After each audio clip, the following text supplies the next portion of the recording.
Hello everyone, आप सभी का स्वागत है स्टडी फाउंडेशन यूट्यूब चैनल पे। आज का पेडागोजी क्लास के अंदर हम लोग major loss of learning discuss करेंगे। ये क्लास नंबर 24 है। इससे पहले का जितना भी क्लास है उसका लिंक आप सभी को डिस्क्रिप्शन बॉक्स में मिल जाएगा। तो चलिए वीडियो को स्टार्ट करते हैं। लॉज ऑफ लर्निंग जो है ईएल थॉर्नडाइक के द्वारा दिया गया था। इनके द्वारा 8 लॉ को फॉर्मुलेट किया गया था, जिनके अंदर 3 जो है मेजर लॉ यानी प्राइमरी लॉ था, 5 जो है सेकेंडरी लॉ था जिसको माइनर लॉ भी कहा जाता है। 3 जो है प्राइमरी लॉ जो है उसका नाम इस प्रकार है: law of readiness, law of exercise और नेक्स्ट है लॉ ऑफ इफेक्ट।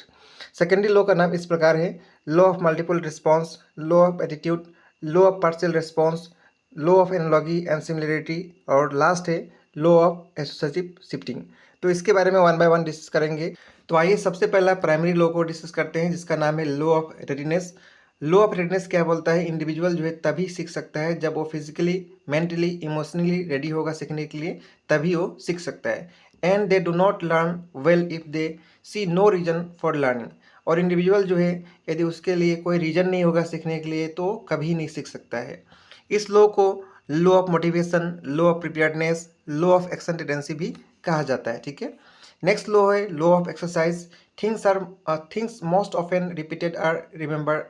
जो चीज़ को बहुत ज़्यादा रिपीट किया जाएगा वो चीज़ को याद रखा जा सकता है। Student do not learn complex task in a single session. और कोई भी कॉम्प्लेक्स टास्क को सिखाने के लिए सिंगल सेशन के अंदर सिखाना पॉसिबल नहीं होता है।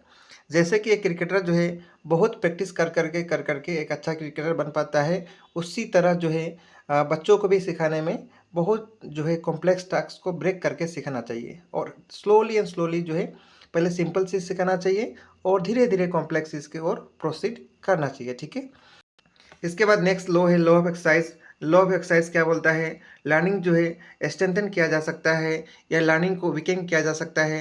वो डिपेंड करता है कि उस चीज़ को हम लोग यूज़ कर रहे हैं या फिर यूज़ नहीं कर रहे हैं। इसका 2 पार्ट है। सबसे पहला पार्ट है law of use. Learning are strengthen when repeated trial और प्रैक्टिस।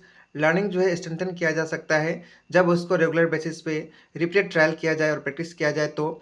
नेक्स्ट पार्ट है law of disuse. Law of disuse क्या बोलता है? लर्निंग जो है वीकेंड हो जाएगा जब उसको ट्रायल और प्रैक्टिस को डिसकंटिन्यू कर दिया जाएगा तो। ठीक है। नेक्स्ट लॉ है लॉ ऑफ इफेक्ट।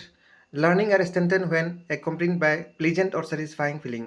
लर्निंग जो है स्ट्रेंथन हो सकता है जब उस लर्निंग के अंदर प्लीजेंट और सेटिस्फाइंग फीलिंग मिलेगा। लर्निंग जो है वीकेंड हो जाएगा जब उसके अंदर अनप्लीजेंट फीलिंग मिलेगा। ठीक है। Learning take place properly when it results in satisfaction and learner derive pleasure out of it. Learning जो है प्रॉपरली तब होगा जब उसके अंदर सेटिस्फेक्शन मिलेगा, उसके अंदर प्लेजर मिलेगा, तो ही जो है लर्निंग अच्छा से हो सकता है। इस लॉ को प्लेजर पेन लॉ भी कहा जाता है। ठीक है। शॉर्ट में हम लोग जान सकते हैं कि लॉ ऑफ रेडनेस को प्रिपरेशन फॉर एक्शन कहा जाता है और लॉ ऑफ इफेक्ट को रिवार्ड एंड पनिशमेंट का रोल कहा जाता है। लॉ ऑफ एक्सरसाइज के अंदर लॉ ऑफ यूज़ का यूज़ किया जाता है कनेक्शन को स्ट्रेंथन करने के लिए। लॉ ऑफ डिसयूज का यूज़ किया जाता है कनेक्शन को वीकेंड करने के लिए। इस वीडियो में हम लोग प्राइमरी लॉ को ही डिस्कस करेंगे। नेक्स्ट वीडियो के अंदर हम लोग सेकेंडरी लॉ को डिस्कस करेंगे और इसके बेसिस पे जो एमसीक्यू है उसको भी नेक्स्ट क्लास के अंदर सॉल्व करेंगे। इस वीडियो में इतना ही रहेगा। मिलेंगे नेक्स्ट क्लास के अंदर। Thank you.